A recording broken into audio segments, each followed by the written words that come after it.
Attends, que tout marche bien. Ok, alors l'image est pas... l'image est pas forcément géniale aujourd'hui. Alors, est-ce que c'est ok partout? Je ne sais pas. J'attends que Facebook se lance bien. Oui, je pense que c'est bon. Alors, bonjour déjà. Euh, Aujourd'hui, ça va être un live un petit peu plus court parce que... Enfin, je dis ça à chaque fois, puis finalement, je papote. Mais en fait, je suis en formation pendant 3 jours. Je suis en déplacement. Du coup, j'ai pris le train assez tôt ce matin. Donc, je suis assez fatiguée. Et voilà, du coup, je vais aussi respecter mon rythme et pas forcément tirer trop si je suis trop fatiguée. Donc je vais me laisser porter. Je vais voir ce que ça donne. Et puis voilà. Aujourd'hui, je suis en formation pour améliorer ma pratique sur l'animation des groupes. Et alors, ce qui m'intéresse d'autant plus en ce moment où dans le programme... Ah, coucou Magali! Dans le programme Nouveau Regard, il y a des coachings de groupe. Si vous ne le saviez pas, vous le savez maintenant. Et je trouve ça hyper intéressant d'échanger justement sur comment on fait pour que chacun se sente en sécurité, pour que chacun puisse trouver sa place, trouver son confort, comment on prend soin de tout le monde. Et voilà, j'ai vraiment à cœur de faire en sorte que tous ces moments-là soient des moments où chacun se sente bien. Et je sais que j'ai déjà eu des mamans qui me disaient «Ah, le groupe, ça me fait un peu peur». Et je pense que justement, c'est vraiment un moment où...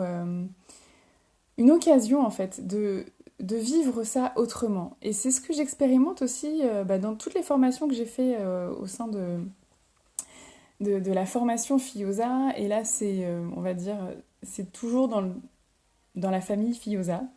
Et j'expérimente en fait vraiment cette nouvelle façon d'intervenir, de gérer les groupes, de prendre soin de chacun, de laisser de la place à chacun. Et je pense qu'il y a quelque chose qui est important, c'est comment aussi on va... Alors Magali, je te vois sur les deux côtés. Peut-être que je capte pas bien sur Facebook. J'espère que ça va, parce que comme je suis pas chez moi, je suis sur le Wi-Fi de l'appart, donc j'espère que ça va. Bon, on verra bien. De toute façon, je ne maîtrise pas tout. Et donc oui, je pense que c'est hyper important de vivre ces expériences en fait, par rapport à ce qu'on a pu vivre à l'école, de vivre autre chose, de se rendre compte que oui, être en groupe, être en formation, être en coaching, être en interaction avec les autres, ça peut être sécurisant, ça peut être confortable, on peut avoir chacun sa place. Et puis, comment on peut, au sein d'un groupe et dans notre vie en règle générale, assumer notre puissance. Et ça, c'est quelque chose que j'ai beaucoup travaillé ces derniers temps. Parce que je pense que quand j'étais petite, j'ai beaucoup baissé un peu le volume en fait de mon énergie pour pas déranger, baisser un peu ma puissance, baisser ce que j'avais envie de transmettre, donc avec un élan de ah, j'y vais et ah non, faudrait pas que ça dérange. Et j'ai beaucoup avancé sur ce chemin et j'ai encore du chemin à faire dessus évidemment, je pense qu'on avance toujours tout au long de notre vie. Et je pense que c'est quelque chose que on peut tous ressentir à un niveau plus ou moins important, cette façon qu'on peut parfois avoir à baisser un petit peu notre puissance, à pas forcément aller au bout de ce qu'on voudrait, pour pas empiéter sur la place des autres. Et ce qui est intéressant en fait, c'est que quand on fait ça, finalement on rend pas forcément service aux autres. Parce que si t'es pleinement ancré dans ta posture et dans ta puissance, moi aussi j'ai fait ça à ado, Magali, bah oui, je pense qu'on est beaucoup à l'avoir fait. Mais l'important c'est de voir comment on peut évoluer pour sortir de cette posture-là. Parce que finalement, quand tu incarnes vraiment ta puissance, et je dis bien ta puissance, t'es pas en train de prendre la place des autres. Juste, t'es ok avec ta propre place, là où tu es toi.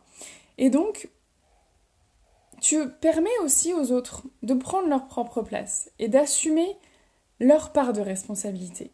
Et c'est toujours ce juste milieu, en fait, entre ma place, celle des autres, ma responsabilité, celle des autres, mes besoins, ceux des autres. Et je pense que ça a d'autant plus de sens quand on est parent parce que c'est important de laisser sa puissance à nos enfants, de leur puissance à nos enfants et de prendre aussi pleinement notre puissance.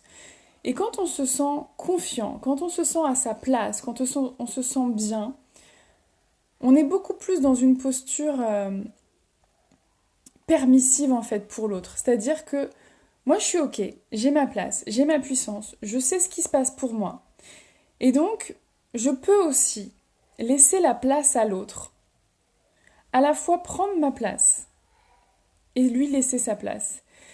Et c'est un équilibre qui n'est pas forcément facile à trouver au début parce que on a tendance à se dire oui, mais si je fais ça, peut-être que l'autre pourra pas parler. Par exemple, moi je sais que dans les groupes, au tout début, j'avais peur en fait de trop intervenir et d'empêcher les autres de parler. Et puis, je me suis rendu compte aussi que parfois, trop parler ou trop intervenir, ça faisait aussi écho à une certaine part de fragilité ou une peur de pas pouvoir tout dire. Et puis après, je me suis interrogée, qu'est-ce que ça veut dire de pas avoir tout dit? Est-ce que c'est si important que ça? Est-ce que je peux vivre avec? Comment je vais gérer cet inconfort après ou cette frustration? Et donc de grandir aussi à travers ça. De grandir avec, ok, mais j'ai laissé la place à l'autre, comment ça me fait? Qu'est-ce qui se passe pour moi? Donc à la fois, qu'est-ce qui se passe pour moi quand je laisse l'autre intervenir? Ah, je pense que sur Facebook ça déconne. Bon. Ah, ça m'agace. C'est pas grave. À la fois, qu'est-ce qui se passe pour moi quand je laisse de la place à l'autre? Et qu'est-ce qui se passe aussi quand j'interviens? Qu'est-ce qui fait que là, je me sens suffisamment en sécurité pour intervenir? Quelle permission je me donne d'exister, d'être là, d'être dans ma puissance en fait? Et je pense que moi, personnellement, quand j'étais petite, j'avais l'impression que ma puissance pouvait être dangereuse pour les autres. Que si j'étais dans ma puissance, dans ma force, dans mes limites, si je m'assumais, ça pouvait mettre les autres en danger, en inconfort, les rendre tristes ou les mettre en colère. Parce que c'est un peu ce qui s'est passé avec mes parents. Et ce que j'apprends depuis plusieurs années avec ma formation, avec tout ce que j'ai fait pour moi, j'apprends justement comment on peut faire autrement et comment frustration, même si c'est un choix, oui, c'est ça, la frustration, en fait, c'est comment j'assume, en fait, comment je me dis, ok, ben là, j'irai pas jusqu'au bout parce que je laisse de la place à l'autre, et c'est ok. Et c'est pareil avec nos enfants, en fait, quand on va leur laisser la priorité sur les besoins. Bon, alors là, un petit souci de vidéo de l'autre côté, c'est pas grave. Comment je vais leur laisser la place, en fait, au niveau de leurs propres besoins en étant ok avec les miens? Comment je vais gérer ça? Et moi, quand j'étais petite, donc, j'avais vraiment cette impression, en fait, que si je montrais ma puissance, eh ben c'était dangereux pour les autres. Et je me suis construite avec ça. Et donc, en grandissant, bah, il a fallu que je déconstruise cette croyance qui m'empêchait d'être pleinement moi, de pleinement me montrer, de pleinement incarner mon message et de me montrer en fait. Et c'est une vraie libération de se dire, ok, en fait, j'ai le droit, il va rien se passer pour les autres. En tout cas, rien de négatif. Je ne suis pas responsable de l'inconfort de ce que les autres font, de ce qu'ils ne font pas. Si jamais ils prennent pas leur place, mais c'est pas ma faute en fait. Et finalement, plus moi je prends ma puissance et plus je prends ma place, plus je leur montre que c'est possible et qu'ils ont le droit. Et en fait, ce qui s'est passé quand j'étais petite, pourquoi je prenais pas ma puissance, c'est justement parce que mes parents étaient en insécurité quelque part. Et que si je prenais ma puissance, mais ça risquait de les blesser. Et s'ils avaient été bien dans leur peau, bien dans leur vie, s'ils avaient soigné leurs blessures, s'ils avaient été bien ancrés, j'aurais pu exprimer ma puissance. Et c'est pour ça aussi, je pense que c'est si important pour moi d'accompagner les mamans, les parents là-dedans. Parce que quand nous, on est bien stable, quand nous, on est OK avec ce qu'on fait, ce qu'on dit, ce qu'on vit, ben en fait, on permet à nos enfants d'expérimenter ça, d'expérimenter leur propre puissance, parce qu'ils savent qu'en fait, ils peuvent s'exprimer, ils peuvent être en colère, ils peuvent montrer leurs limites. Nous, on va pas se casser la gueule. Nous, on va rester stable.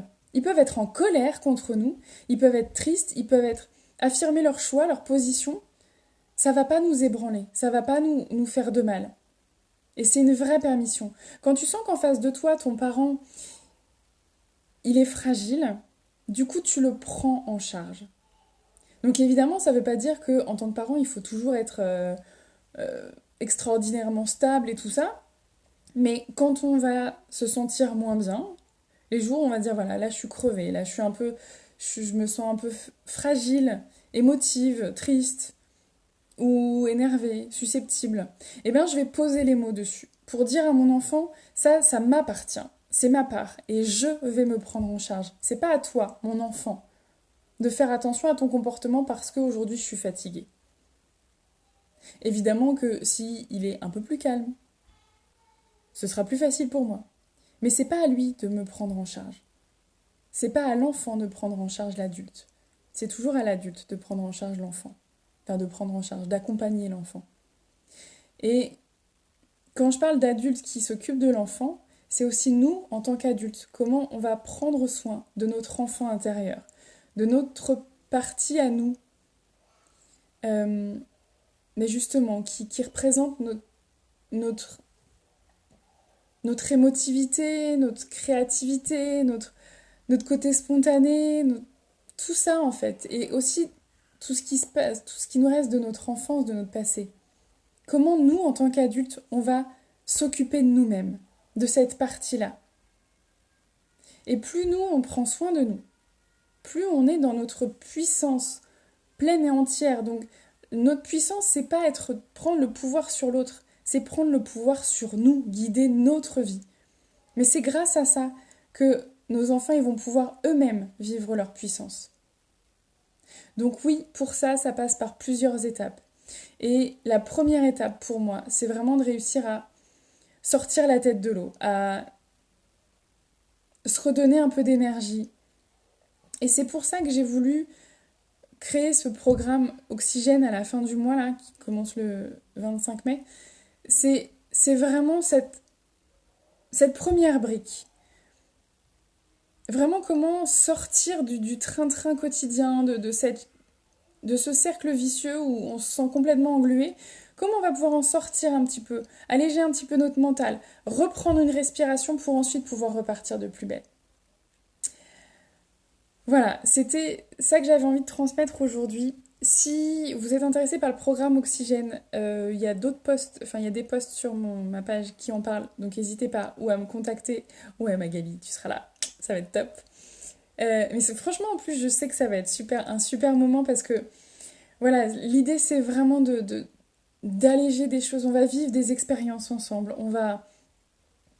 voilà, on va aller travailler un peu ça, pas juste en faisant, le but c'est pas de faire des exercices mécaniques, scolaires et tout ça, c'est vraiment d'aller vivre à l'intérieur autre chose. Comment on va pouvoir se reconnecter à cette part de nous, comment on va pouvoir s'alléger vraiment et se redonner de l'élan. Voilà, moi j'ai hâte parce que je sens que ça va être super super chouette et je sais que ça va être des moments voilà, magiques.